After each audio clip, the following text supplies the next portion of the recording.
హరీష్ రావు అన్నావు కదా సిద్దిపేటకు రాజీనామా చేస్తా అని. రాజీనామా పత్రం జేబులో పెట్టుకో. 15 ఆగస్టు నాడు నీతో మాట్లాడతా బిడ్డ, మాట మీద ఉండాలి. 15 ఆగస్టు నాడు నీతో మాట్లాడతా. దేశానికి స్వతంత్రమే కాదు, రైతులకు కూడా ఆర్థిక స్వతంత్రం తీసుకొచ్చే రోజు 15 ఆగస్టు. 2 లక్షల రుణమాఫీ చేస్తా. ఆయనలో నీతో మాట్లాడతా. ఇవాళ ఆశామాసిగా సవాళ్లు స్వీకరించిన సిద్దిపేట చెప్పుడు కాదు, జేబుల రాజీనామా పత్రం పెట్టుకో.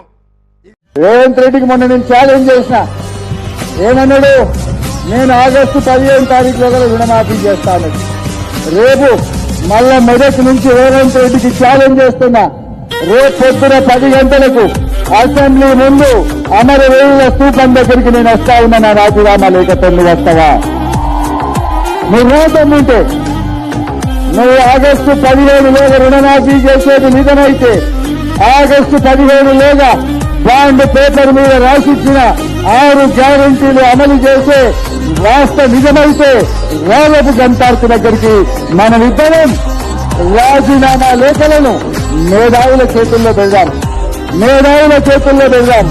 ఆగస్టు 15లోగా నువ్వు 6 గ్యారంటీలను రుణమాఫీని అమలు చేస్తే నా రాజీనామా లేఖ తీసుకుపోయి స్పీకర్ గారికి ఇస్తాను.